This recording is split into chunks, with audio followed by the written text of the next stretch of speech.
Warning, the following podcast is a shit show, and the individuals you are about to meet are idiots. Their opinions, anecdotes, and advice contain zero nutritional value.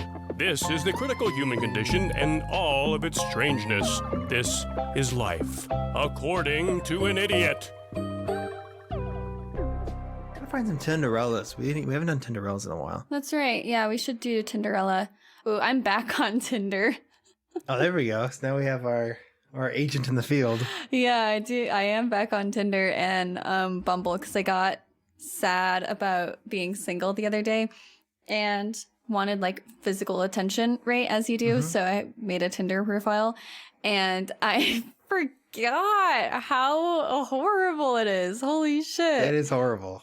Yeah. Yeah, so I've been entertaining myself by sending pickup lines, as one does. Oh, you're back to it. I'm back to it completely, full circle. It's been a year since I've been sending pickup lines to random people on Tinder. Here I am again. Do you want to hear some? Are we going to do an early Tinderellas? Maybe you should save this for when we're recording. We are recording. Are we recording right now? We sure are. Oh, we are. We've been recording for a full minute. Yeah, look at that. Hey! Intro. Let's introduce ourselves. Yeah. Hi, my name is Mo. I host this podcast and I am a terrible person on dating apps. I am Jeremy. I also host this podcast and I are domesticated. I have been domesticated. I'm housebroken, all that good stuff. Yeah. No longer on Tinder. I was housebroken and domesticated for a year, but now I am loose and feral once again. The wound is still raw. It's still... We don't got to talk about that if you don't want to, because, you know. Well, I had therapy yesterday, so... Ready to talk about it? My journal knows everything. I have this fear in my head, which I know, like, you probably shouldn't while you're journaling, because journaling is, like, supposed to be your safe space or whatever. But I have this fear every single time I journal that one day when I'm dead, someone's going to care about my thoughts and feelings, and they're going to find my journals and be like, holy fuck, this bitch was crazy. It's going to be like the Unabomber's manifesto. In my journal, I like to write kind of old-timey. I don't know why that comes to me when I'm writing to myself. I'm just like... What do you mean old-timey? The melancholy has taken over me. Oh, really? Yeah, I don't know why. I just find it really therapeutic and pleasing to myself. I have a question about your journal writing. So I used to journal a little bit, just like for catharsis. It really does help to keep a journal, just to remember things and also to get stuff out of your head. I would catch myself doing this sometimes. Do you ever write your journal, I guess I'll say with the intention of future generations uncovering it and reading it? No, that's my fear. Okay. Oh, so your fear is what is happening. Yeah, my fear is that someone will uncover it at some point and then read it and be like, yo, what? Because I'll find myself like, well, I used to when I was journaling, I would like censor some things because I'm like, okay, if this ends up in a cardboard box in an attic in 30 years and I have a kid who opens it up and is like, Jesus Christ. Yeah. This is a little bit much. You know what I mean? I don't want to put too much in there. And then I realize, okay, you're not supposed to do that. You know what I mean? You're not right. It's supposed to be, you know, natural. I took a creative writing class and they said that you should not write to an audience when you're writing. It's the quickest way to like censor yourself and like not be authentic.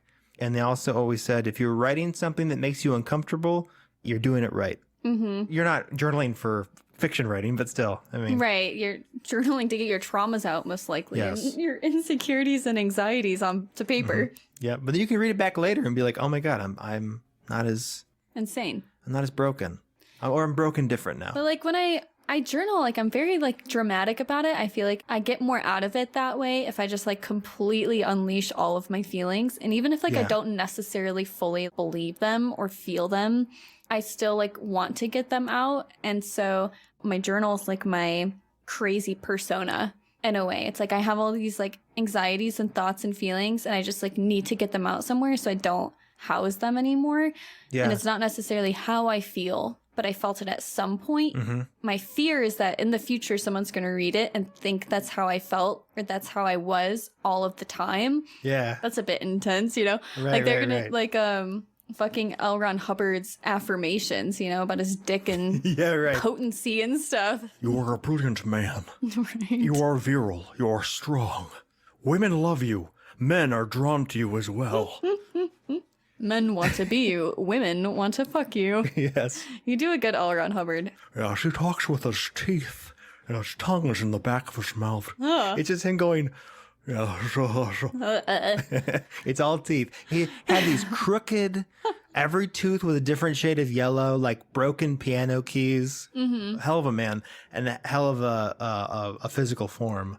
The way that you contorted your mouth just added so much to the like disturbing factor of him. Oh, gosh. It was like a weird like clown mouth, but just your face. Thank you. I've never seen that before. Thanks so much. Thanks for adding that. You didn't have to add that at all, but you did.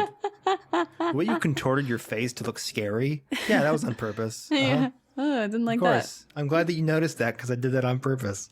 That's not just how my face works. You know, oh God, I was going to make such a bad segue for a second, and then I stopped myself. I have to tell you after this. You've never made a good segue. I just want to add that.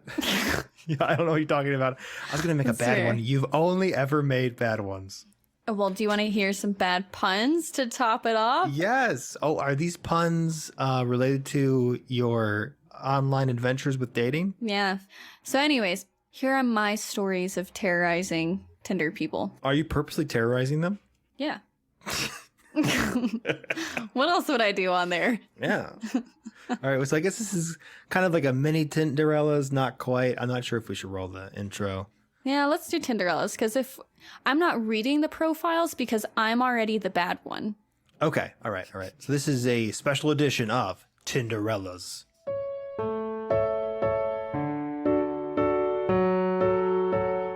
Cinderella? Would you mind if I spread Nutella on her butt and ate it? Hi, it's me, your Tinderella. So anyways, I matched with this person named Nix, and I said, I like your name, Nix. Would you say that's your nickname? So this is probably how most of them are going to go. There's not going to be much response on my end. I'm just going to say, okay, next one. All right. So Nix how is Nix spelled? Niks. Okay, KS. Okay, I thought it was like Stevie Nicks, like Nix. Oh, no. Okay, so that makes more sense. Yeah, nickname. Anyways, so I matched with Mariah, and I said, look, Mariah, I'm not saying I'll sweep you off your feet, ... But what I am saying is I'll happily carry you should you fall. Carry spelled like Mariah Carey. Ooh. Wow. And they said, haha, laughing face. You funny. I like that. I see you match with Krognor the caveman. You funny. I like. Funny good. Yeah. And Krognor laugh. I didn't respond because what the fuck are you going to say to that? And they said, can I ask a question? What does it mean to let someone top you? Wait, who said that? Mariah? Yeah. I was like, okay, I'm interested again. Interesting. This is clearly an undercover cop. Right. I'm like, this is so suspicious. What is this? Do you know where to find fentanyl? And what is a top? Do you know what a top is? I'm curious. I feel like I've talked to you about gay sex enough that you would know. Like the person who's on top during sex? Someone who's able to do more physically? The latter is more accurate. So someone who's like more dominant. Not necessarily like actually on top, but someone who kind of like calls the shots, to say. Probably physically lighter, more spry, I'd imagine too. Right. Harder to, get out of the clutches of generally. Okay, so like a dom. Very slithery. Yeah. Yeah, basically like a dom. Is there a middle? I'm a middle. A switch. A switch. No, I don't do either. I'm just a middle. I'm somewhere in between doing nothing Like and in a something. threesome? Yeah, right. Yeah, I'm the guy with the camera. You're a patty. I'm a fatty. Is that what that is? I don't know.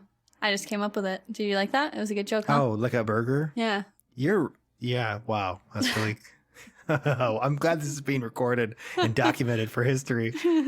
A patty. You heard it here. You're a patty. Wow. Everyone else are the buns. Mm-hmm. All right, here's my last Tinder. Aw, over so soon. Well, I feel like 3 is a good cap. I don't want to scare off our audience too early. Fair. That's fair. So I matched with a Sophie, and I said, I really thought I was strong, But after looking at your pictures, I'm left feeling so feeble. I mean, that's good. How do you spell so feeble? Like Sophie-BLE. Like Sophie Bull. So feeble. Do you think she got that? I don't know if I would have gotten that in written form. I don't know. So feeble. I'm feeling so feeble. Like sociable? I can't remember what she said, but she was like, "Oh, that was cute. Thanks." And I was like, "What do you like to cook?" And I was like, "Boring. Next."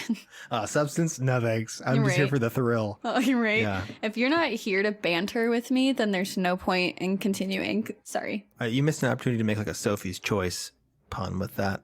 The fuck is Sophie's Choice? Sophie's Choice, the movie? It's a prolific film with, oh God. Oh shit. What's her name? Give me a second. She's nominated for a lot of Oscars all the time. She's an older Right. woman. So prolific. She was in the second season of Big Little Lies. You can never forget her. Please help me. You know her. No, you know her. Meryl Streep. That's all I can Meryl think Streep. of. Is that Meryl it? Streep. Wow, Yeah. look at us. So it's a movie from like the 80s, I think. Sophie's Choice. It's I know you don't care, but maybe the audience knows this or cares. But she plays, it's like post-Holocaust, and she lost her children in the war because the Nazis were like, you have to pick your son and your daughter, like in this line, like which one's staying with you. And she like, spoiler alert, she couldn't make the choice, and so they took both of her kids. And that's why it's called Sophie's Choice. Right. Nothing says romance like Nazi Germany. Like making the Holocaust. a joke, making a pickup line out of a Nazi Germany soldiers murdering your children. Well, no, what you could have said was, I hope I can be Sophie's Choice, implying that she had to pick you over a child in line in a ghetto. Yeah. Anyways. That was a good one. This is why I'm on Tinder and you're not, probably. Man, that was an insult for both of us, I feel. But I don't know that I'm much better, but I can confidently say that I am better. for sure. I would say so. I was so stressed out on Tinder. Yeah, I am not stressed just because I see it as a joke. Like I said, that's a good approach. But then, like, once they ask you about cooking, you bail. So, like, because you have that mentality of it's a joke. Also, an avoidant attachment style.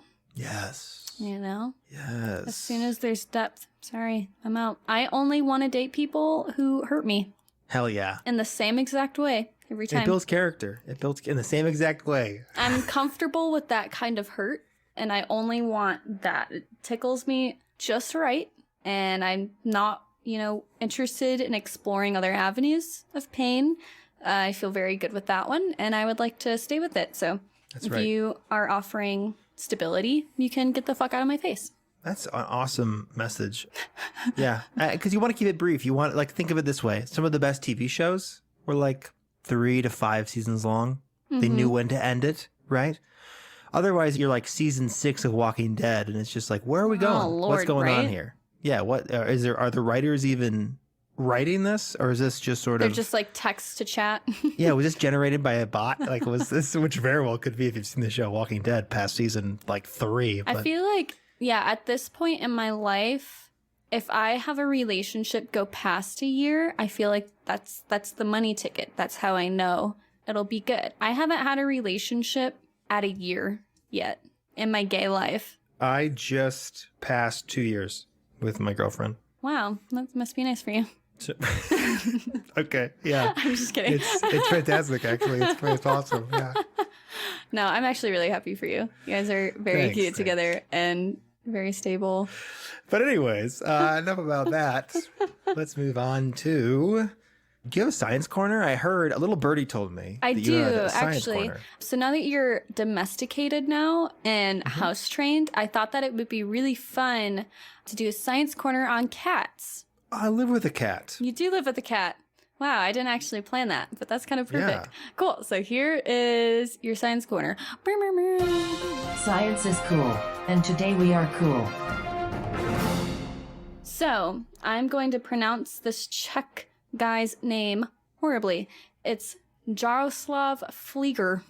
He is a 63-year-old Czech scientist who became known for his theory that parasites were in his brain, causing him to act in strange and self-destructive ways.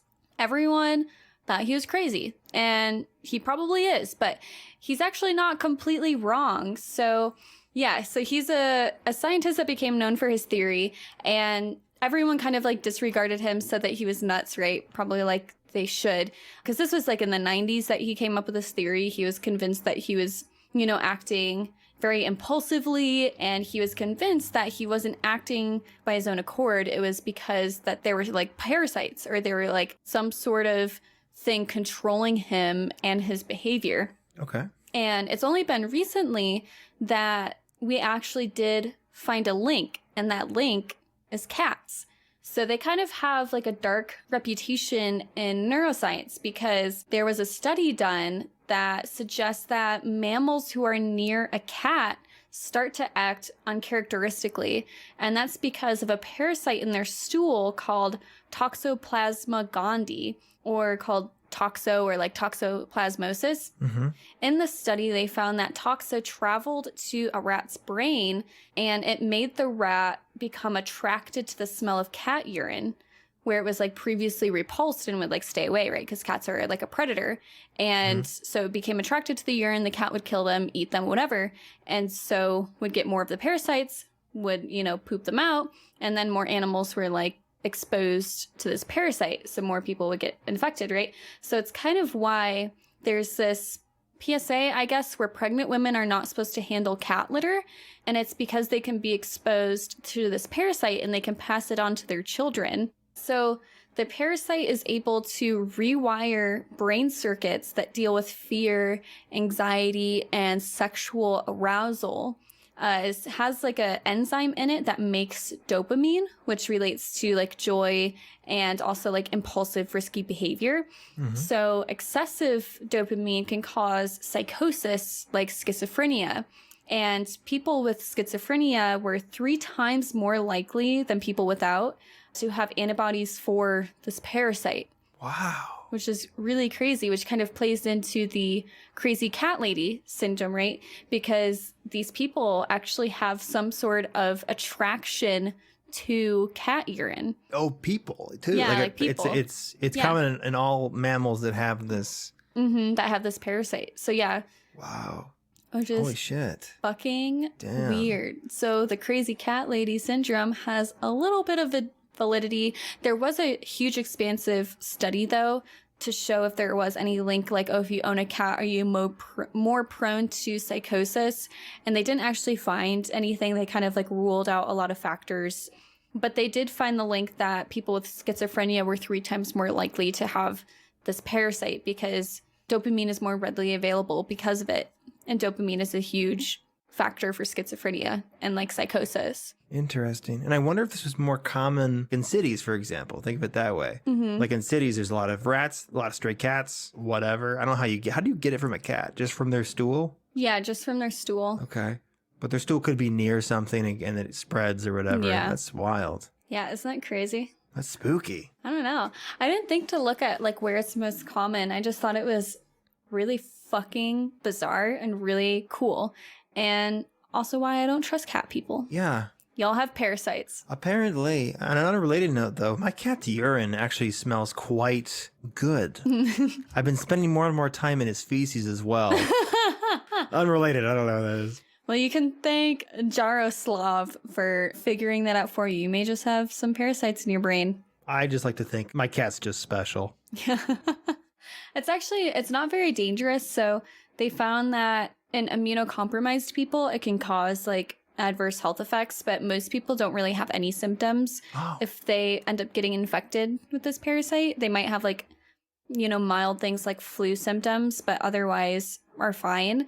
But people who are immunocompromised, I think, can have like strokes and things like that. I can't remember. That's crazy. I didn't record that, but you should be fine. You can keep your cats. They won't kill you. They may infect you and they may control your mind, but all in all, you'll be okay. My cat has bit me about 7,000 times since living with it. So if whatever he has, I probably have. I have been seeing a lot of videos lately of really chonky cats, and it's kind of making me want to get one. And I think that reminded me that I don't really like them and I shouldn't do that. Yeah, that definitely, like, when you started reading that, I'm like, should we get rid of our cat? Wait, hold on. I don't want this to happen to either of us, to become crazy from cat poop. Because he poops in a box, like, in the house. Right. You know, I've changed his litter box before. I mean, realistically, a lot of people probably have it. Who knows? I mean, yeah. That's okay. He's an indoor cat. I don't think he's killed a rat. Do you feel sexual arousal with your cat? Everybody has that. You may have toxo. Maybe that's why furries are so prevalent. Maybe they all have toxo. You know what? Sure. I'm cracking it. It's a parasite. It's a parasite. Science? It's a cultural, if anything, it's a cultural parasite. Am I right? Oh. But yeah, it's interesting though, because, fuck, it's gone. Maybe it's the parasite in my brain. I couldn't remember Meryl Streep, and now I can't remember what I was just about to say. Oh my God. I gotta go huff some more cat piss. I'll be right back. I don't know, that just reminded me. I'm like, it sounds like you have ADHD. Today, I was like trying to show someone this bed frame that I was looking at. And there were like too many steps to find it, right? It was like on this website, I had to log in, and then I had to go to my favorites list, and then I had to find the bed frame, and then I had to show it to them. And in that process, I got bored, and so I just started dancing instead. And I was like, oh yeah, do you want to see this cool dance move? And I was like, ha, ha, ha. And they're like, weren't you supposed to be showing me your bed frame? And I was like, oh fuck, yeah, I guess I was, wasn't I? I think you might have something. Hey, you know, you lived with 2 cats for a time. Yeah.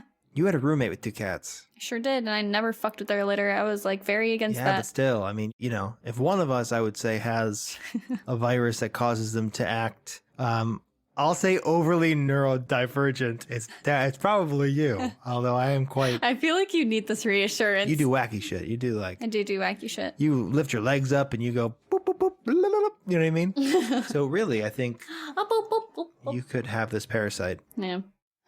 Anyways, you want to fucking talk about Edgar Cayce?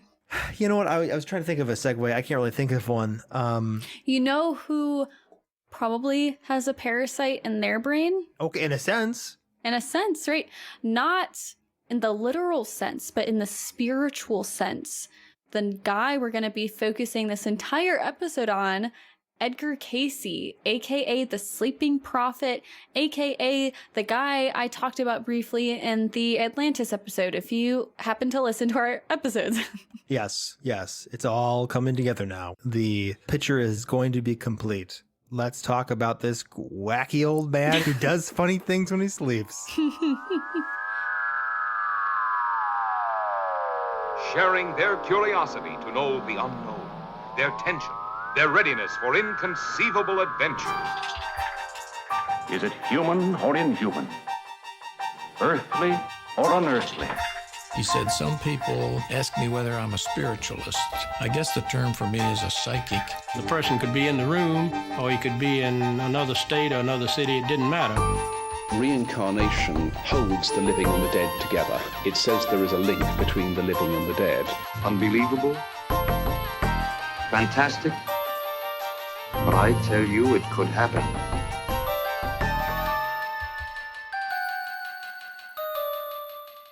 All right, so who is this Edgar Cayce fella?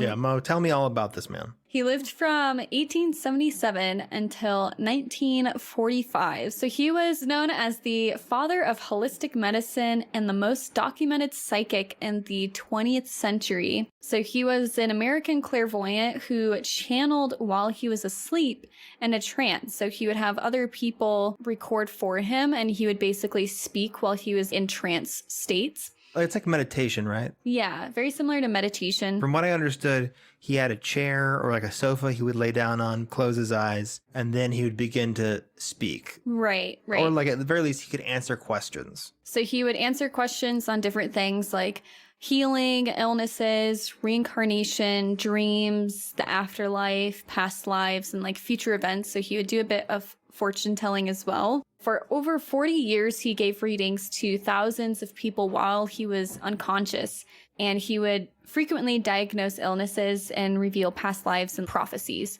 But it really kind of started out as a method for him to heal people and figure out like what was wrong with them and then give them treatments for their different ailments. He was seen as demonic by Christians despite being one himself. He was like very devoutly Christian, actually, and throughout his entire career, I feel like he was actually very moral about what he was doing. Like, he never accepted payments for anything. He was very uncomfortable for his amount of notoriety and the amount of fame that he got. And he was always like very adamant that his teachings and like what he was doing was meant to be a part of Christianity and religion and not take away from it. Right. And if people were substituting religion for like what he was doing, then he was very much against that. What makes him especially interesting is that he seemed to be as confused or surprised by his abilities as much as everybody else was. You know, he was as clueless as everybody else was, it seemed, because it really wasn't him that was doing this. It was this thing that called itself the entity, right? Yeah. The entity. Yeah, he was kind of freaked out by it and confused by it as well, which is kind of interesting because I feel like what a lot of people kind of end up doing, or at least people that you would be skeptical of, right, are like, yeah, I have complete control. I know how to do this thing, whatever, whatever. And he was like, I don't fucking know what's going on. I feel like I can help people by doing this, so I'm going to do it. Which I feel like is honestly really cool of him to admit. And he was very open about it his entire career. I think he was humble in a weird way that you don't see a lot with these prophets and mystics. He brought humility to what he was doing. He was very modest and humble, and he wasn't flamboyant or conceited. Seemed to be quite literally a vessel for whatever the hell this other thing was. You know, he made it very clear it wasn't him. Exactly. Like, he personally believed that his subconscious mind was exploring the dream realm where all minds were like timelessly connected. Very much like the Akashic records and astral plane stuff that we talked about in a past episode. Very much like that line of thinking where all of our unconscious minds are connected to some like greater plane. If we train, we're able to tap into it and gain information. And so he felt like he was able to gain information in that way. And it's kind of interesting because he ended up founding a nonprofit called the Association for Research and Enlightenment to study his channeling and also run a hospital. I'll talk about that a little bit, but that's kind of like a brief overview of who he is. And I'll talk about his background quite a bit because that honestly is like equally as interesting as his wild fucking prophecies and all this weird shit that he believed in.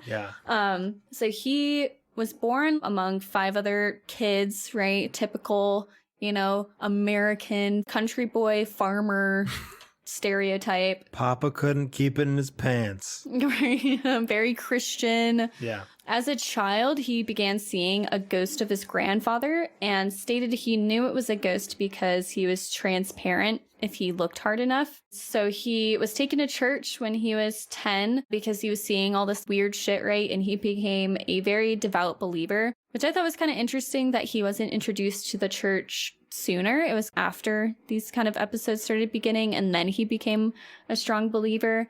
But I guess if you're seeing a lot of these otherworldly type things and then you're introduced to this system that explains that it's from a higher power, you would really want to lean into that because it kind of makes sense compared to That's true. The alternative, which is it's just wild and weird. And you have to think of his parents. I mean, I don't know, but like from a parent's perspective, especially at that time, that socioeconomic background, whatever, being very religious, he'd probably be like, oh, my kid is seeing some pretty weird shit. I better take him to church. Yeah. Something might be wrong. Maybe his immortal soul's in danger. All right, this kid needs help. We should definitely take the boy to church. Yeah, it's actually interesting too because he was reading the Bible one day in the woods when he was 12 years old, and he had an encounter with a woman with wings who said his prayers were answered and he would become a missionary where he would do his life goal, which is to help others and heal sick children. So the next day, after a school teacher complained about his work and he like was doing shit, he like failed a test or something, his father was testing him on his spelling to like help him study and he wasn't doing well. And so he knocked him over. And, you know, Cayce said that he heard the woman again who said that if he went to sleep, they could help him. And what had happened was he had asked his father, like, Papa, just let me sleep on it. Let me sleep on it. And when he woke up, he knew all of the answers that his dad was quizzing him on. He started studying this way for everything. He would sleep on top of books, and when he woke up, he would be able to recite everything in them. I think maybe the angel that he had seen, or whoever that lady was, had told him to do this thing where he would sleep with the book under his bed. Because I think he slept with his school book under his bed that night. And then the next day he knew all of the answers. Yeah. And then that's like what he did from then on out. So he would like frequently sleep on books, and he would be able to retain everything in them the next day. Yeah, like memorize everything. Wild. I would love to like have that tested. Like I wonder if he proved that to anyone. I imagine that he definitely did at some point, but... Did you hear the story about the mayor or the governor? No. Some local politician. So his father was a big proponent of this when he found out he was telling the truth. And to test it, the politician had just written a speech. And so he said, my son will be able to memorize this speech. Some weird little bet or dare had occurred. So he had Edgar sleep with the speech, the pages under his pillow. And then the next day, Edgar recited the speech by heart in front of the politician, and I believe in front of a crowd of people. Wow. So people knew, like, his father definitely was in on it with him. Like, his father wanted to show everybody what his son could do. And yeah, he was able to recite, like, I want to say it was like a thick speech. It was a long speech. And he was a little boy, so for him to be able to do that goes beyond memorizing, especially since he wasn't fully educated. To just memorize that kind of long-winded speech just by sleeping on it, just in one night, is pretty spectacular. Right, like even memorizing that in a night, even if he was like up all night memorizing it, like that's kind of incredible. Could a little kid even do that? Bizarre all in all. I wonder if that's why he had so much guilt attached to his abilities, is because his father was so abusive, and like that's the only thing that he was worthy for, I guess, in his father's eyes. Yeah. From what I had found too, like his father was really proud of him after that. You know, his father really approved of what he was doing because it was so spectacular, and so probably through a religious lens, right? Pretty, you know, profound. Another significant thing that happened while he was younger was during a school ball game, he was hit on his tailbone. And he started acting very strangely. And after sleeping, he came up with a cure that worked perfectly for curing his tailbone injury. So that's kind of like where he started getting his start on discovering ailments in people and developing cures or treatments for them. All of his cures, did you ever like look at the things he like? Some of them, yeah. In his sleep, he would say like, you have to mix poison in with water and hair and drink it. Not literally, but I mean, like stuff like that where it's like, get a dog's eye boogers and put it into water and drink it. And the people would be like, I'm cured. The boy's booger water saved me. But then it'd also be like, eat a balanced diet, go outside and exercise. Yeah, it was like yeah, of course. It was like drink lots of water, exercise, and cook with olive oil. Yeah. That's like the Cayce diet. Yeah. To this day, they say that, like, exercise, drink lots of water, and cook with olive oil. I do all of that. Look at me. Yeah, most people, you know, if you're trying to be healthy, that's kind of what you're doing, right? It's pretty common now. I didn't know olive oil was healthy. I thought it was like distinctively unhealthy.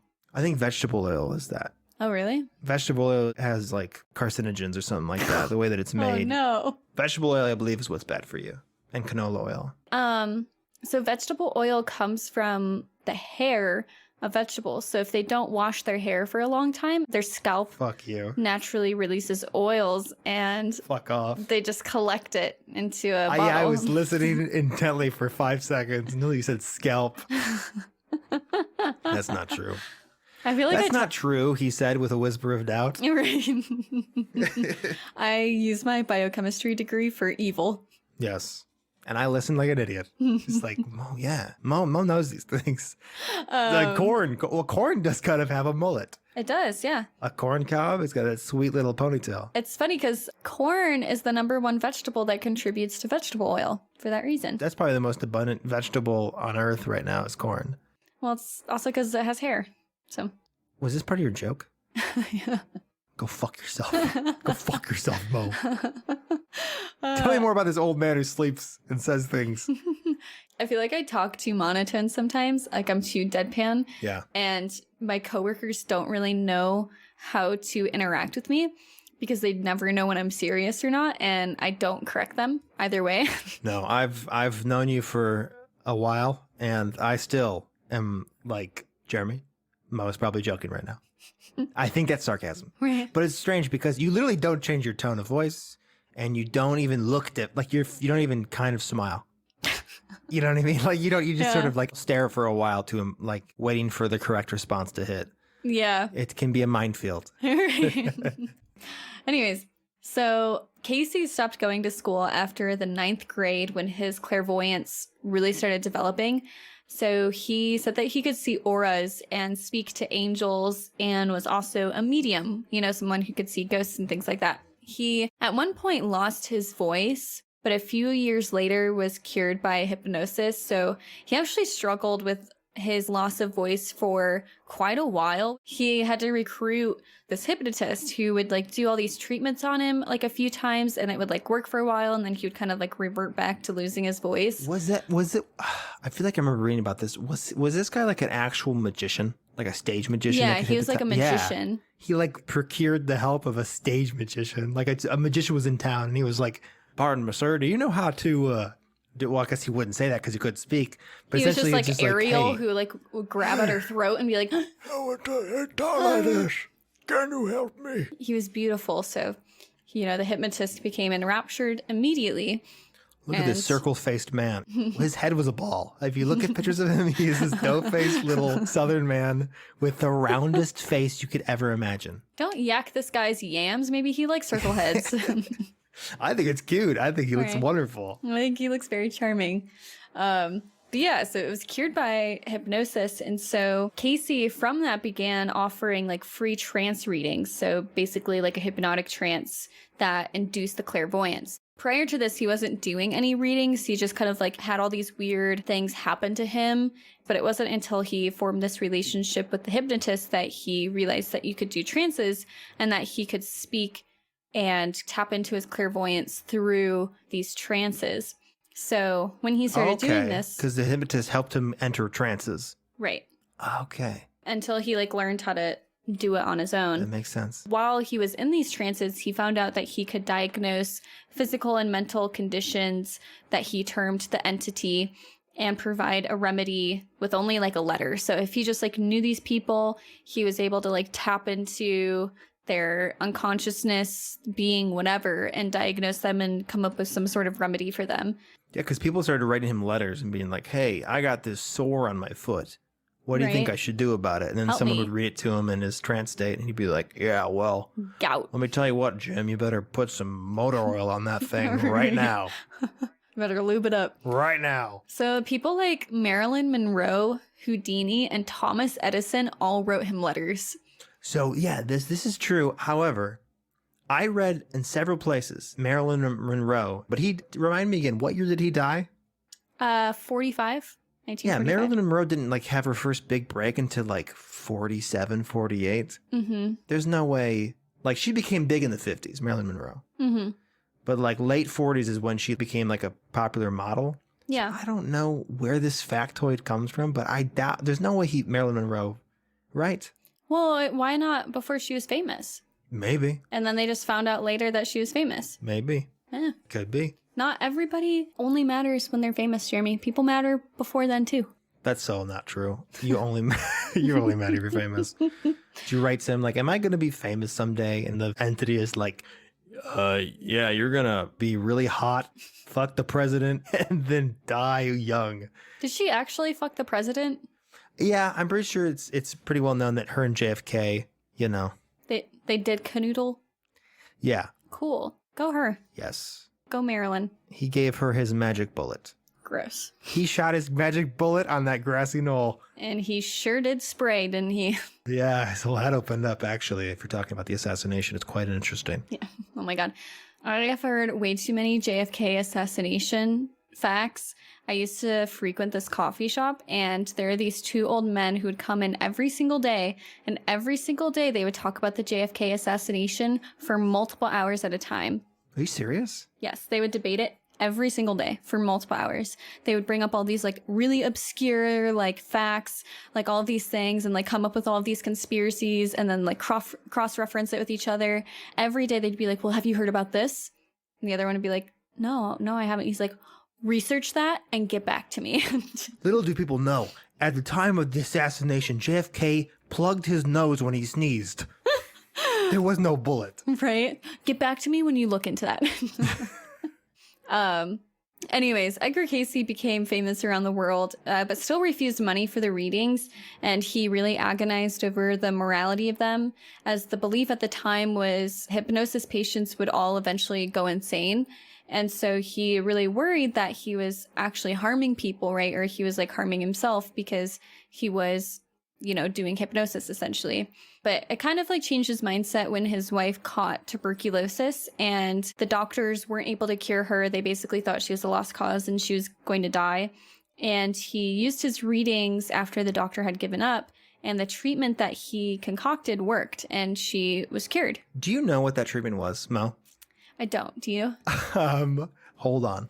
This is very important. Tell me. This is something that you can still order online through like Cayce's website. Okay. Mm-hmm. It's called charred oak keg. Okay. The entity prescribed this to several other patients that wrote in with respiratory issues. Varying in size from 1 to 5 gallon kegs, this remedy was prescribed to over 80 clients who came to Cayce with health concerns through readings.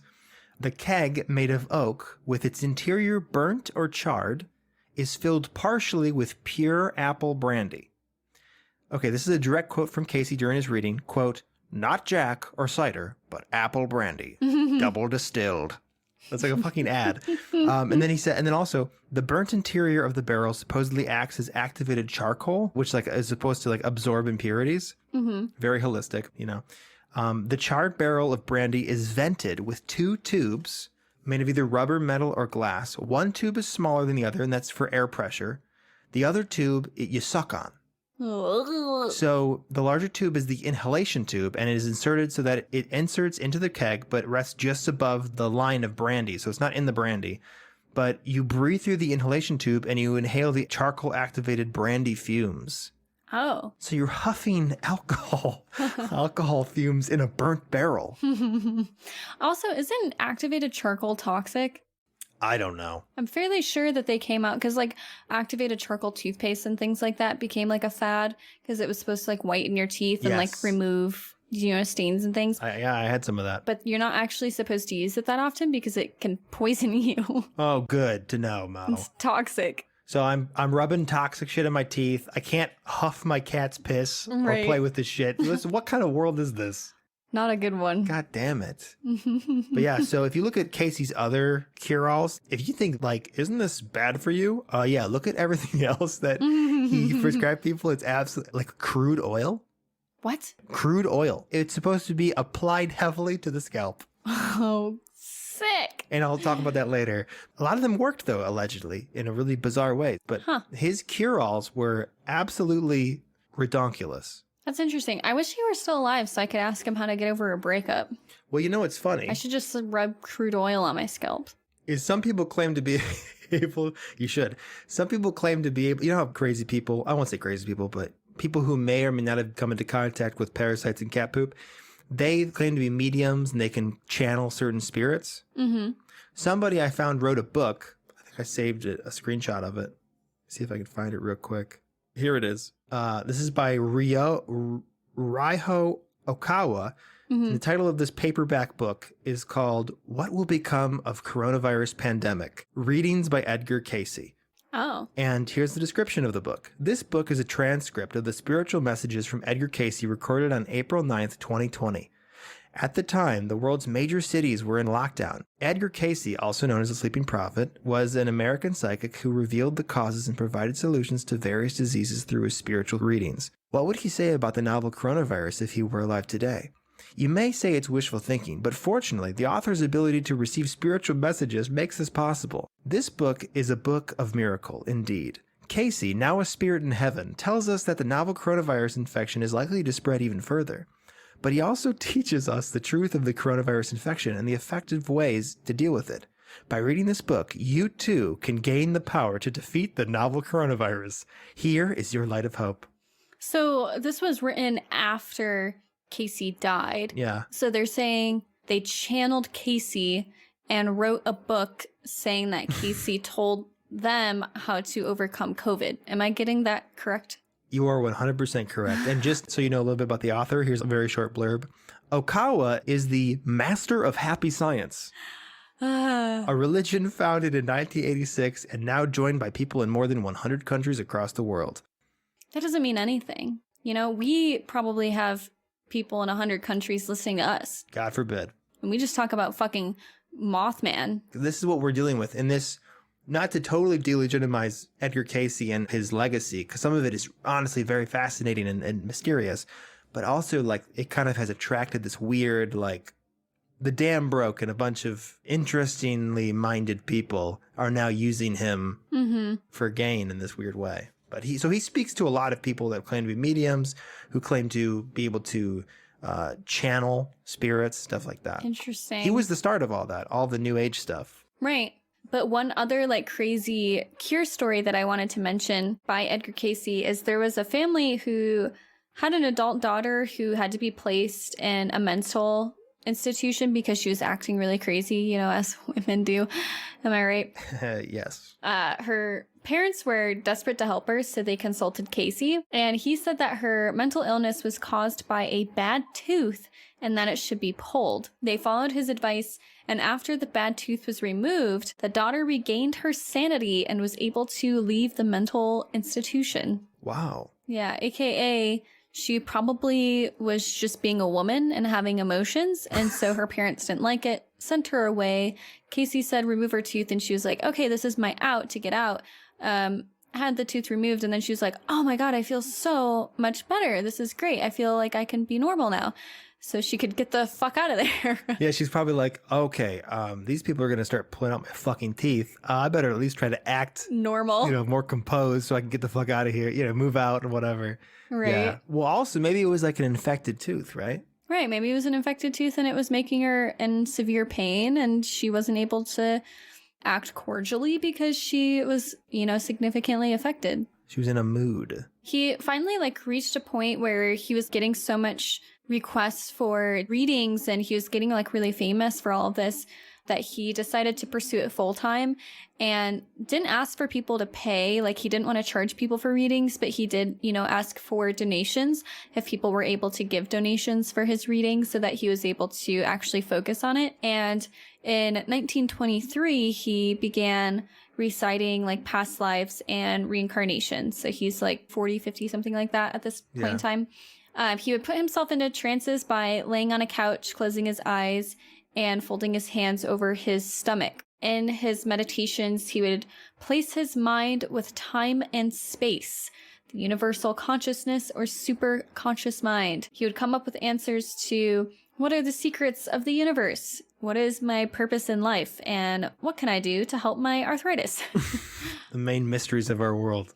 Many books were written based on his readings, like we were saying, like discovering your mission in life, developing your intuition, exploring ancient mysteries like the pyramids, you know, and that kind of shit, or taking responsibility for your health came like after he started doing these readings a lot more often. But also after he passed away, after he died, people kind of like took on his name and made it into their own thing. Yeah. Which was really interesting. Like he definitely spearheaded the holistic medicine movement and kind of like spirituality as we know it when it comes to like astrology and things like that.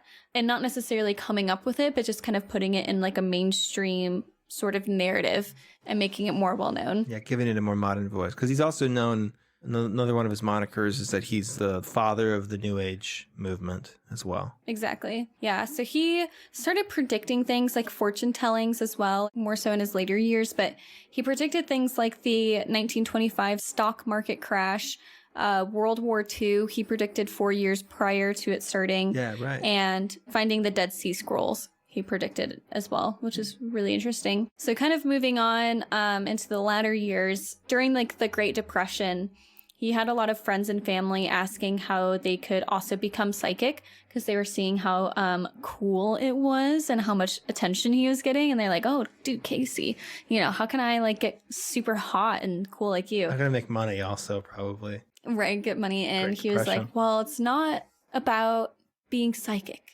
right? It's about becoming more spiritually aware and loving yourself.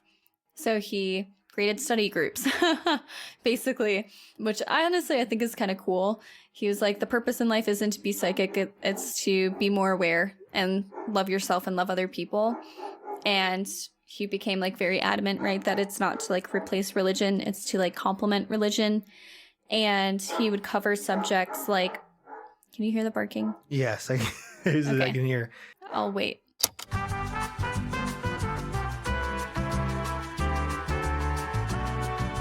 So in these study groups, he would cover subjects like dreams, synchronicities, developing intuition, the Akashic records, astrology, past lives, soulmates, and other esoteric type subjects. And he also developed the Association of Natural Investigators, which built the Cayce Hospital for Research and Enlightenment, which was staffed with medical personnel who used Cayce's treatments. I wonder if they did stuff like early forms of, is it Reiki? No. Reiki? Reiki, I think it's Reiki massages where like they don't really touch. This kind of feels like that kind of vibe. The later period of Cayce's life is when he starts becoming an industry, which I get more sketched out about. Like he's definitely making quite a bit of money now. People are building houses for him, building hospitals, building libraries. Like he is running a business at this point. Now, I'm not saying he is. I think people that are surrounding him are maybe more the fishy ones that are trying to exploit him. Yeah. Like I think his whole life he's been exploited. Yeah. But whether he's a part of it, I can't say. But the fact that today there's still the ARE, the Association for Research and Enlightenment. Yeah, like I haven't looked into it enough to know whether or not it's totally. I think they sell a lot of interesting things online and books and stuff like that. Whereas before it was more of a modest story. Yeah. Now he has buildings built with his name on it. You know what I mean? Right. Hospitals.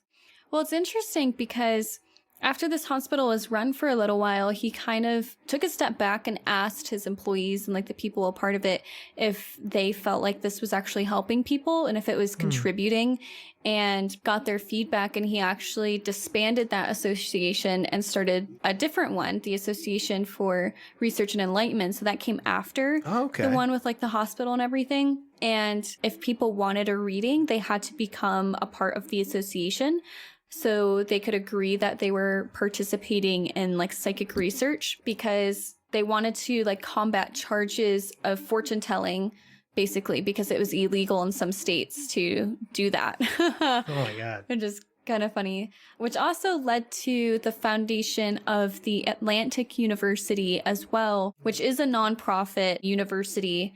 But they have degrees, like master's degrees, in things like transpersonal studies and mindful leadership.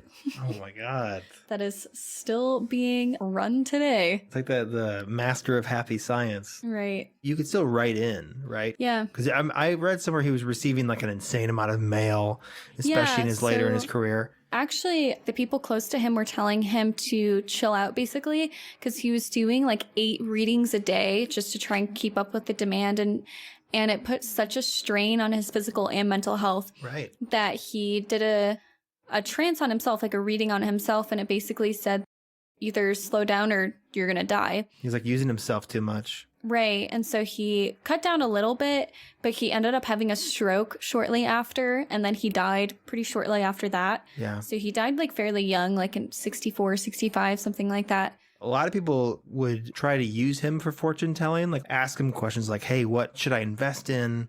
Sports betting, stuff like that. Like, hey, who's going to win the baseball game? And he would bend to that pressure, and he would do readings like that where he would give them answers to, you know, potentially lucrative predictions. And he had noted that whenever he did that, the next day he would have like a horrible migraine. He would be in especially intense amount of pain when he would use his powers for like superficial things.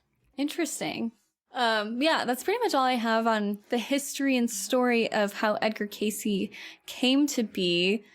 So I believe that you prepared some wild accusation stories and prophecies. Yes, I have. So you can give us like more context. I'm going to be covering more like predictions, premonitions, general parapsychology angle of Edgar Cayce's life. Cool. So like you had said, he did a lot of work in a relatively short amount of time. During his lifetime, Cayce gave over 14,000 documented readings to his clients. You mentioned some of these names, notable clients being Woodrow Wilson, Irving Berlin, and Harry S. Truman. All right, so predictions. Some of these aren't just predictions, they're also like prophecies or revelations, like the building of the pyramids. Ooh, interesting. So I'll start some of these with like an excerpt from the transcripts taken in his office and stuff. So here's the question. There's a reading that led him into a sort of rabbit hole talking about the Great Pyramid of Giza. Okay. I think he had like a secretary that would document this and ask him questions to further extract information from the entity. So it was like his wife for a while, and then he got like a formal secretary to do it for him. Which he allegedly had a long-term affair with. Whoa. I know, right? Nice, Cayce. Bad Edgar. Ooh, Edgar. Hey, the sleeping prophet. Wow. Sleeping around. The round head works for him. Yeah. Oh my God. That little sphere of a skull. So the building of the pyramids. Question. This is the question. It'll be question and then Cayce's response. Question. So question. This is a very short excerpt from a very long transcript. How was the particular Great Pyramid of Giza built?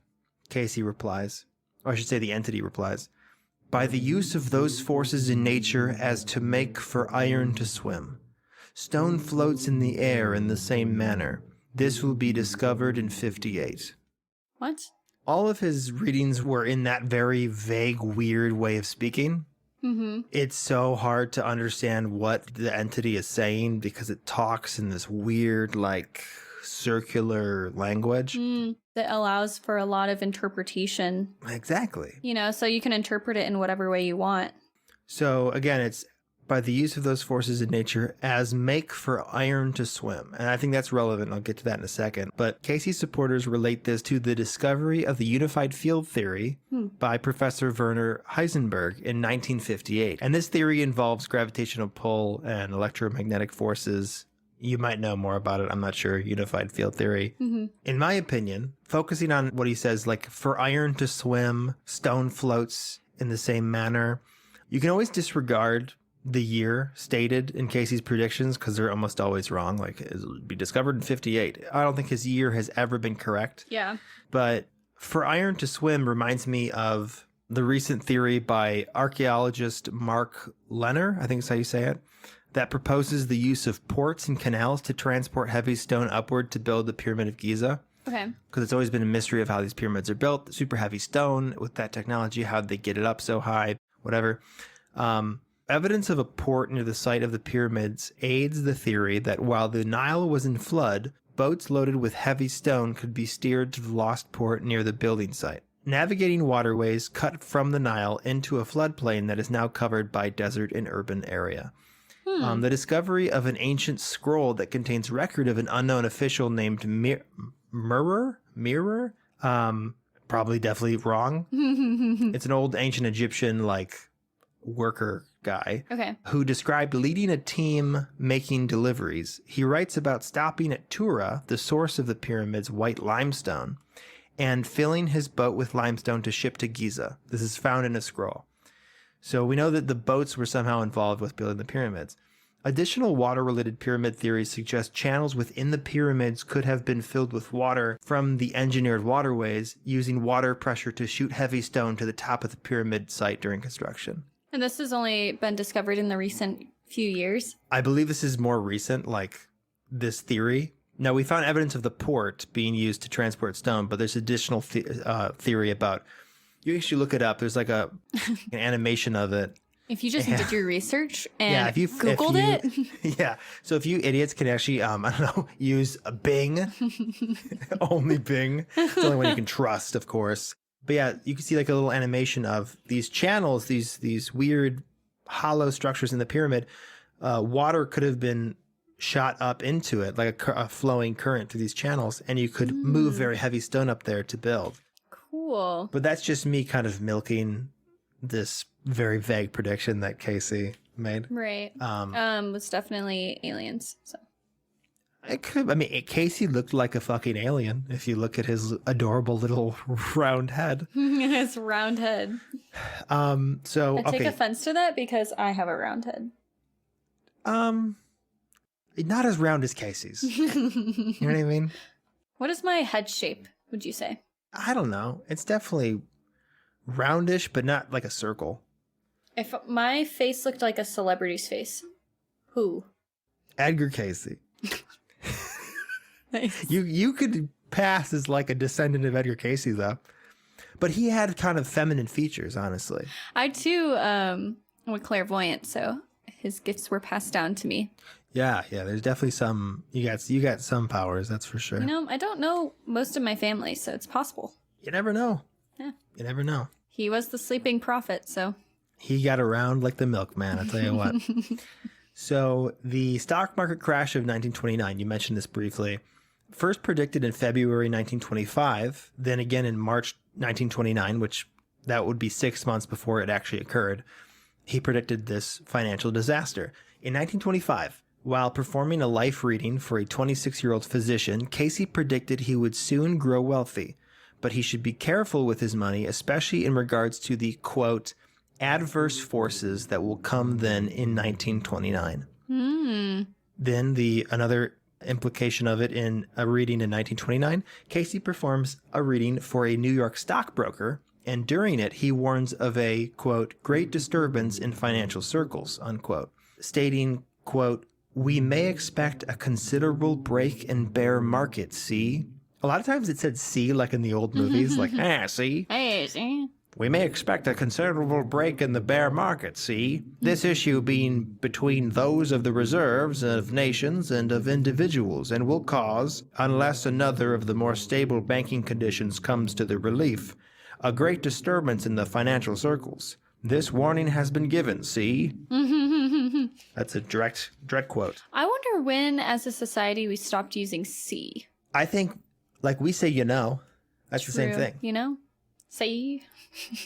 That's just the way it is, see? That's just the way it is, you know? Yeah. Kind of similar. Yeah, no, it's you're just right. a figure of speech that changes over time. Yeah. So, his prediction of World War II is pretty interesting. Here, from the excerpt, again, from a reading. The question. Please forecast the principal events for the next 50 years affecting the welfare of the human race. A pretty easy request. And Cayce, or the entity, says, this had best be cast after the great catastrophe that's coming to the world in 36. In the form of the breaking up of many powers that now exist as factors in world affairs. Then with the breaking up in 36 will be changes that will make different maps of the world. Again, pretty vague. Cayce also spoke of an alliance between Germany, Austria, and Japan. Ooh.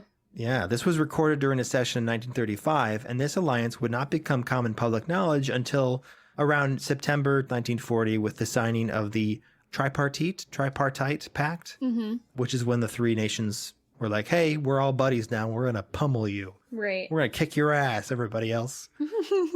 Cayce also added in a reading, quote, the whole world, as it were, will be set on fire by militaristic groups. So that was all before World War II occurred. So that's all good. That's all well and dandy. But I also want to talk about the other side of it, which is failed predictions and some general criticisms people have of Edgar Cayce. So it's estimated that Cayce made somewhere north of 21,000 predictions throughout his career. And in the words of American proverb Hannah Montana, nobody's perfect. Oh, Lord. So despite this ghastly premonition of 1936 and the subsequent catastrophe, in an earlier reading, Cayce noted that the at the time future year of 1933 would be an exceptionally good year. 1933 was in the depths of the Great Depression and in the U.S., and the year the global economy reached a historic low. Nice. 1933 was also the year that Hitler was elected Chancellor of Germany, marking the rise of the Nazi Party's greater influence. And then next, most of his predictions about the lost city of Atlantis, which we talked about in our Atlantis episode, were never actualized, obviously. Cayce claimed that U.S. forces would discover an Atlantean death ray in 1958. Sure did. Which I don't think ever happened. That we know of. That we know of. come on, people. Where do you think tanks came from? Sheeple. We went from horses to tanks? No, it was Atlantis. Welcome to the History Channel. Right? Ancient aliens, aka according to an idiot. AKA a very toxic devolution of the History Channel. Can you call us history? Kind of. What if we got picked up by the History Channel? I'm going to be Edgar Cayce for a minute, and I'm going to give a prediction. I feel like we would reach less people than we do now if we were on the History Channel. If we would just, and it would just be like old men at home. Right? Old retirees. That's rude because I watched the History Channel. Well, I feel like you're definitely an outlier in every sense of whatever you're doing.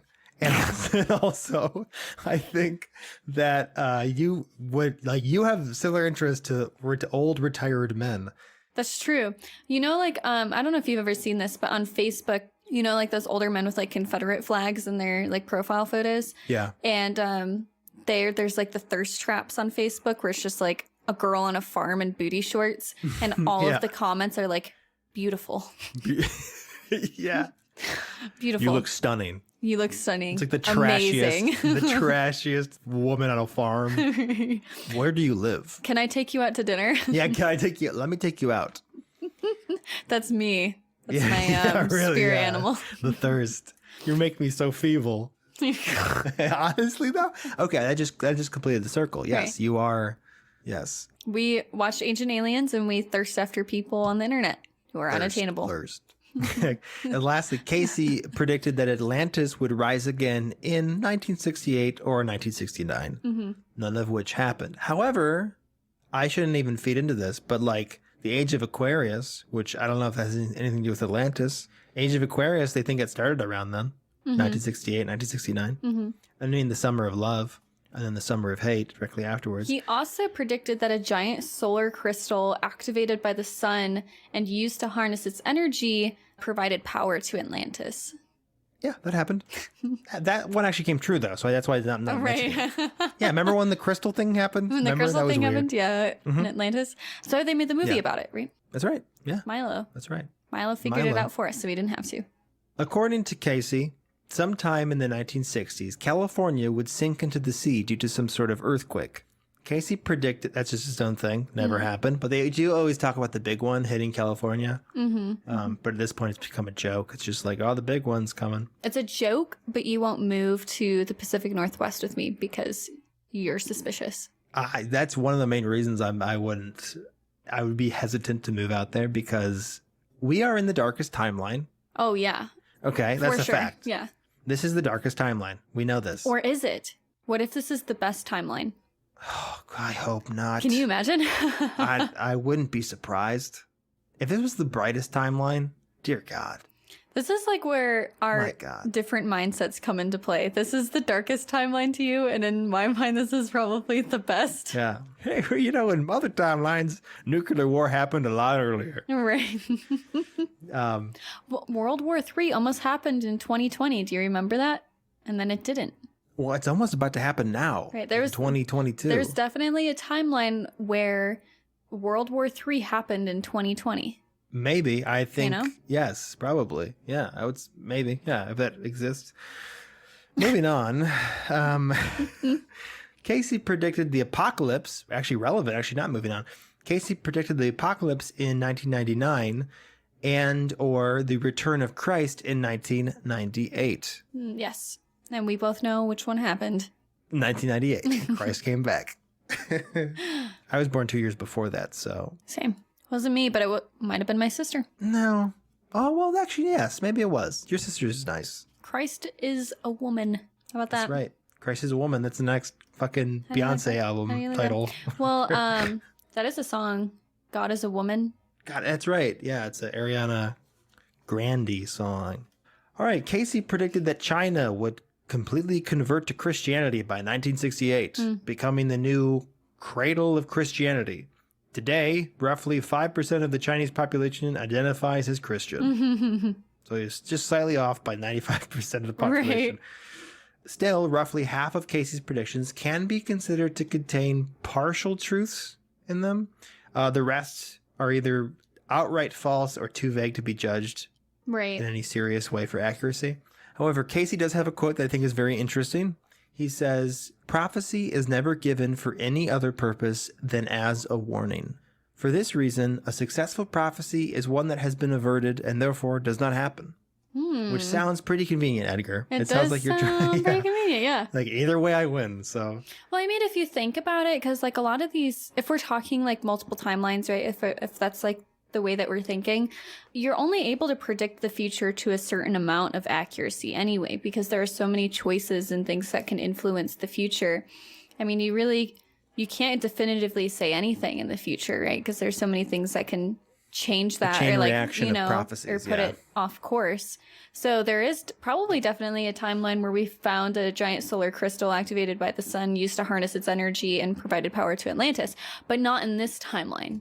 This timeline, we did not find it. By that logic, though, there's probably a timeline where I'm purple. There's probably a timeline where I am named Mo and you are named Jeremy. Maybe, perhaps. That's right. And I am a witty lesbian. And you are a frustrated...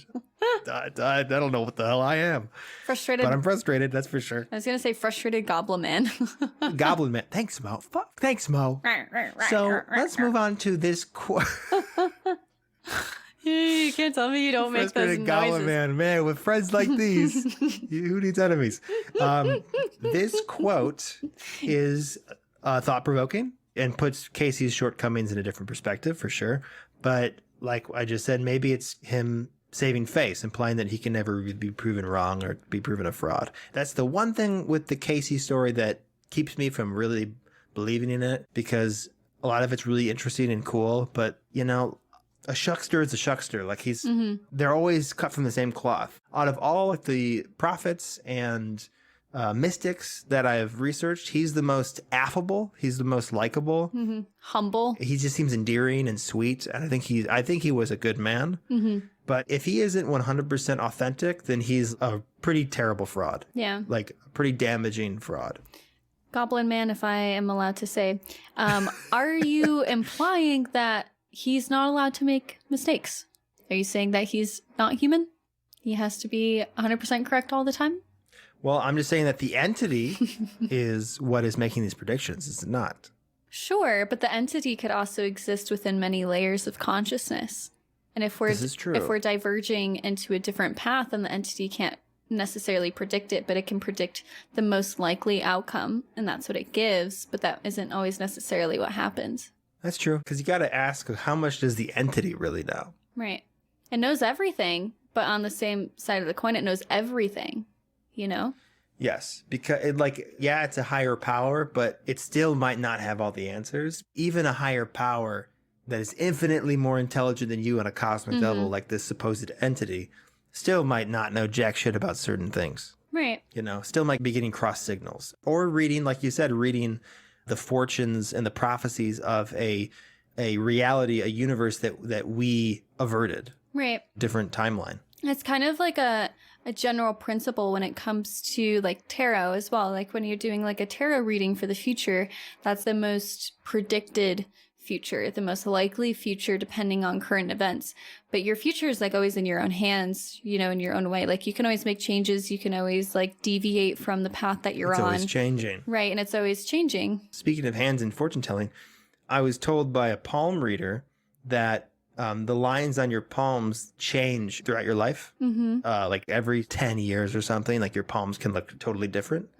So even if you get a palm reading, it might not be the same. Like your future can change throughout your life based on what happens to you, going by the logic of palmistry. I had my palm read when I was like a kid because I have Romanian ancestry. And so we would go to like these conventions where there were like tarot readings, astrology, birth charts, palm readings, things like that. And I had my palm read and the lady like looked at it and she was like, "Oh, you have a lot of lines. Like you've lived a long time." And I was like, "Oh, okay." Yeah. Anyways. That's strange. Well, I got my palm read by a guy who was from like the Romani people, and his grandmother was from the old country, and like she taught him how to palm read. He told me all about it. Hell yeah. He had read me and my two other friends' palms at a festival, and he gave me and my one friend like very long, in-depth readings. He told me that I had this line in your hand that's common with people who are clairvoyant. Wow. He said it's very rare for a man to have it. Cool. He also called my hands gay. But he hit on a lot of things that were like medical things that he wouldn't have known about, especially things that I was dealing with at that moment. He got my personality fairly correct. He got my past love life fairly correct. Those things you can guess on. But what was weird is that for my one friend, one of the things he had asked her, he was reading her hand and he looked at her and he said, "Did you have the miscarriage yet?" She was like, "No." He goes, "Okay, well, don't worry. Weird. There's just this thing I'm seeing." Yeah. That freaked her out with good reason. It was kind of a crazy thing to say to somebody. Yeah. He was the real deal. He was very interesting. I wish I could have went. I would love to have my palm read by a professional. You do have very strong bi-wife energy. Yeah, I've been told that as well. For your listeners, bi-wife energy is like basically a guy who's like a very fierce supporter of their wife who's probably bi, and people sometimes can mistake him as queer, like the complete opposite of toxic masculinity. But so getting back to Edgar Cayce and some controversies with Edgar Cayce, some criticisms. Ooh. Wow. Oh. Edgar Cayce is perceived as a bit, believe it or not, problematic by modern skeptics and critics for his promotion of pseudo-history, pseudo-medicine, stuff like that. In relation to his trance readings involving the alleged history of Atlantis and his advocacy of polygenism. So polygenism is the theory that human races are of different origins, which is widely discredited now, obviously. But we kind of talked about it in our Atlantis episode. This idea that all the races either were developed on different planets or different parts of our planet. Cayce's readings produced his claim that the five human races, white, black, red, brown, and yellow, or pardon the insensitivity now, but insensitive brevity, they had been created separately on different parts of the planet. Cayce also claimed more mythical organisms, such as giants, were produced by what were called soul entities mating with animals. So there's some kooky stuff in there as well. Health professionals and specialists collectively seem to agree that Cayce's homeopathic cure-alls were mostly nonsense. For example, in his book, Health Smarts, How to Spot the Quacks, Avoid the Nonsense, and Get the Facts, author John H. Renner writes, quote, "Some quacks, such as Edgar Cayce, attributed their powers to God. Cayce, who made his diagnosis while in trance, claimed that his healing powers came from God. To treat patients, he used spinal manipulation, as well as red bug juice and oil of smoke in his cures." I'm not sure what oil of smoke is. I did look up red bug juice, and I think it's referring to this one product that I actually found on Cayce's website that they still sell. So it's a cream. Order that. Write it down. Yeah, it's a cream that is to be applied to one's skin, more specifically massaged along the spine, under the arm, and in the groin to repel mosquitoes. That's how it's currently marketed. This is currently sold on one of Cayce's websites, and it is called Skeeto Salve. And it's a salve that you apply to your skin. Nice. In a trance, Cayce gave the recipe for this Skeeto Salve, which was a mixture of cocoa butter and quinine. And quinine is derived from a reddish powdered bark. Okay. Which I think is that red bug juice, because it repels bugs and it's red. So Cayce's high-tech Skeeto Salve was also meant to relieve congestion and stimulate lymphatic activity. How? I don't know. But you can visit Cayce.com, which appears to be an official and legit website partnered with the ARE. The site offers Cayce-approved health information and sells products and remedies like the treatments Cayce communicated in his trance reading, such as... I'm going to breeze through some of these. Some of these require a longer explanation. Hit me. Number one, you have what's called American saffron, which is saffron herbal tea, which acts as an intestinal and digestive aid. And the site claims it can nearly cure psoriasis if you drink this tea. Nearly. They also sell what's called atomic iodine, which is non-lethal iodine for consumption and topical use. I don't think I would trust that. And it also is used to treat goiter and thyroid disorder. Thyroid disorders. Thyroid disorders. The site claims it treats high blood pressure as well. Thyroid disorders. So this is the most common ingredient in all formulas that Cayce recommended. castor oil. Have you heard of castor oil? Yes. Castor oil, a recurring ingredient. It's made from a magician, and he casts, and spewing from his wand comes an oil, aka castor oil. I just wanted to stare at you as long as possible. You're right. That's exactly what it is. So, castor oil is a vegetable oil pressed from castor beans, a pale yellow oily liquid.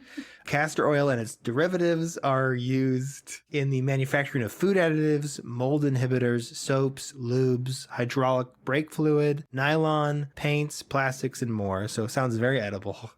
It's been used for medicinal purposes for centuries with little evidence of its effectiveness. One proven use for castor oil is as a heavy laxative. Weirdly enough, back in the day, this was used as punishment for kids by parents, like a long time ago, which is really messed up, but also it was used as a common weapon of the Italian fascist militias to humiliate political dissidents by force feeding it to them during torture. And this took place under Mussolini's rule in Italy.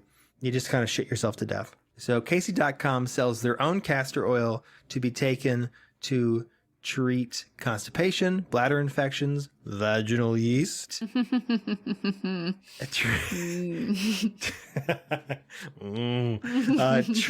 treat damaged hair, and skin ulcers. Also preventing the growth of certain bacteria, molds, and viruses, allegedly. Do you think you could make bread? I don't want to have this conversation. We're stopping right there. No more vaginal yeast talk, please.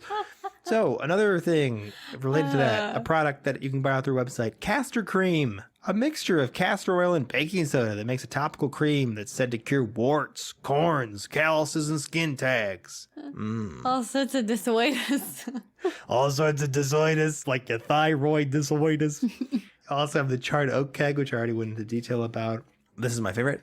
Crudolium is the product name, and it is Pennsylvania crude oil. A topical mixture made of literal crude oil based off Cayce's formula for curing hair loss.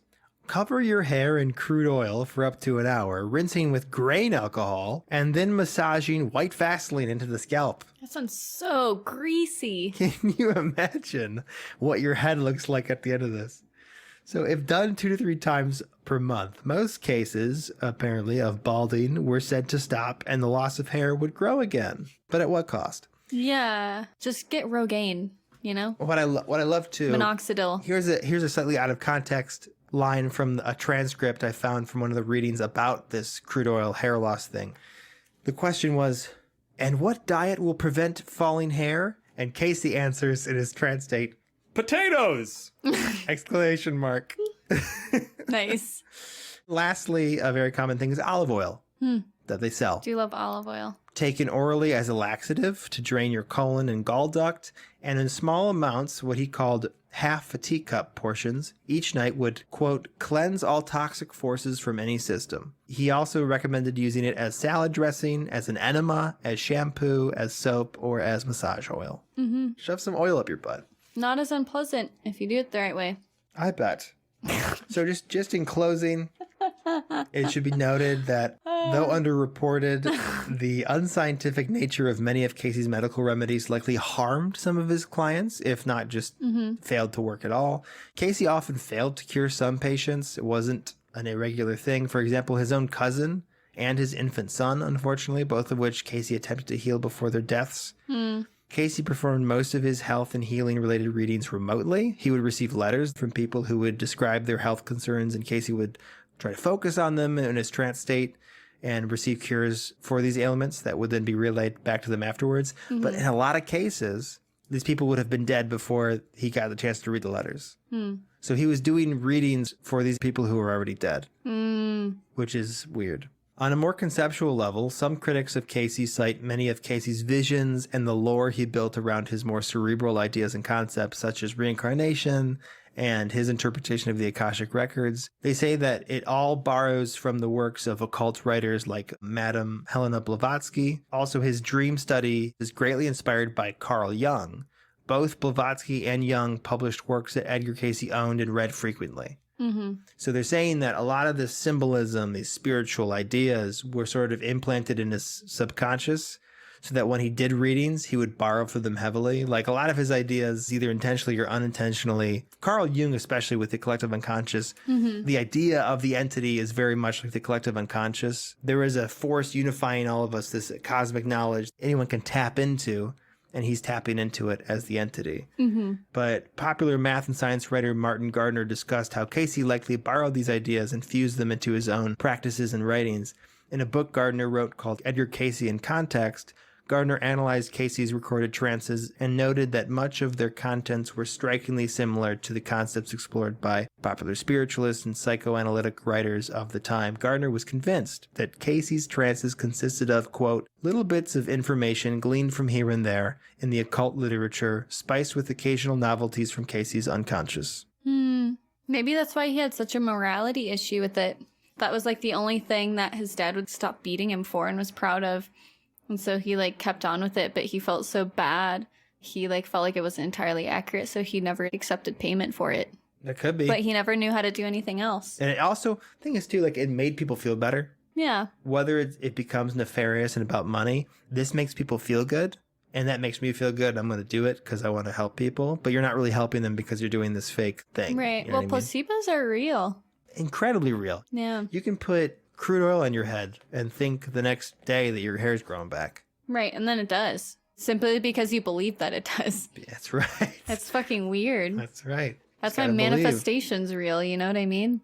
Placebo. And on top of it, too, there's this doctor called I think it's J.B. Rhine. Oh, yeah, J.B. Rhine. He was a professor who taught at Duke University in the 1920s, and he helped develop an experimental parapsychology lab to study what was called abnormal psychology, which was essentially like ESP. He's very famous in like the paranormal study field.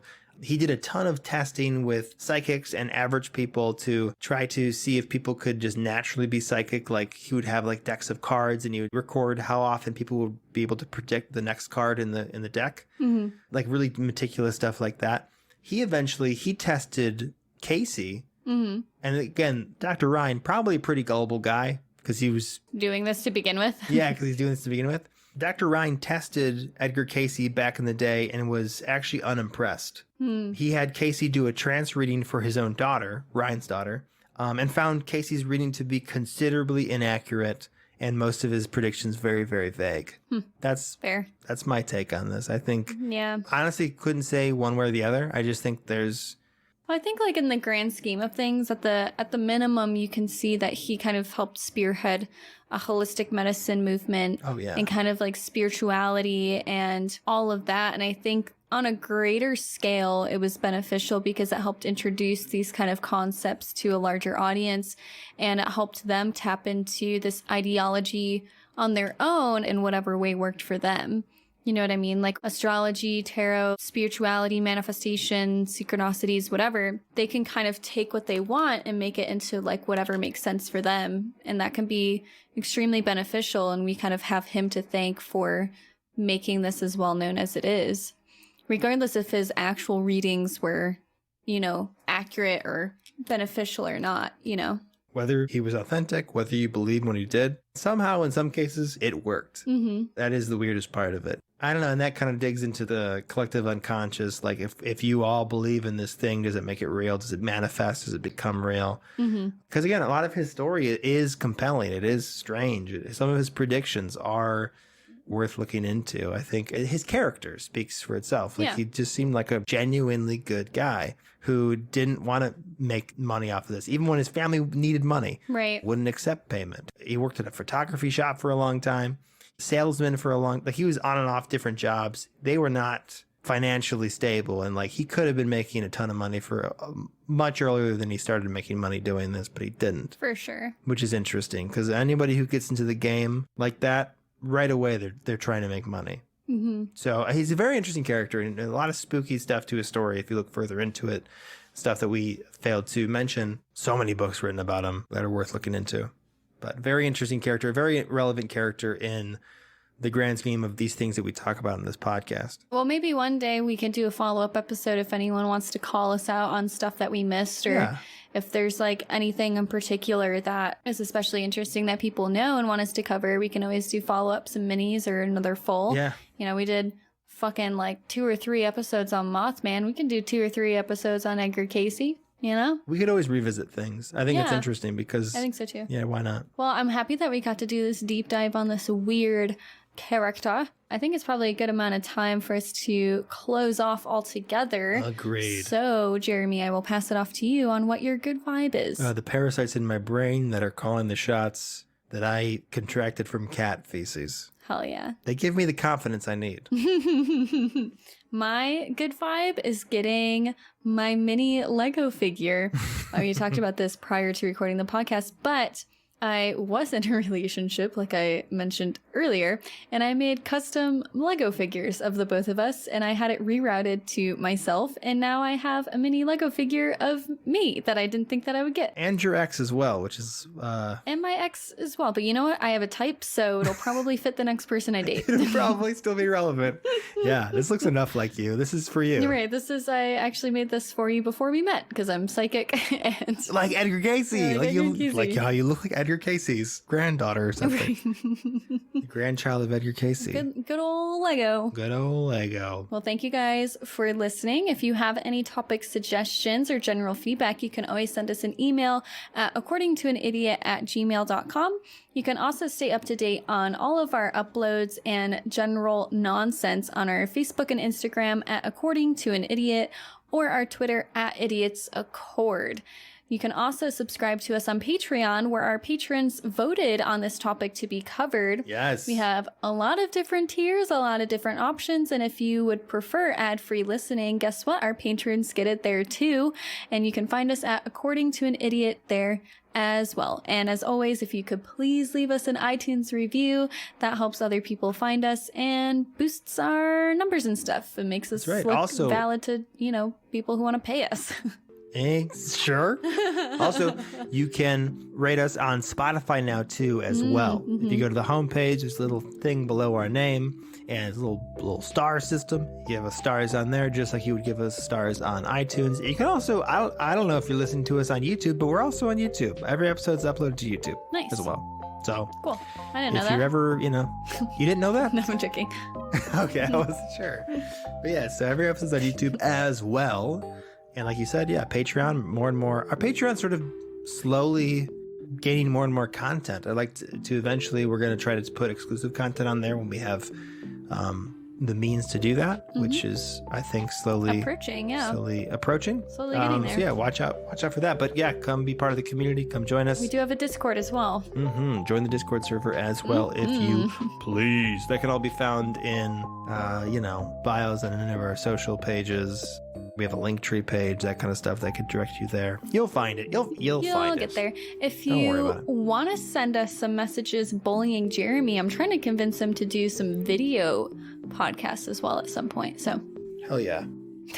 I'm being bullied, so no, I don't want to do that. You gotta be twisting my arm for me to do that. See, twisting my arm. See, I got a disorder.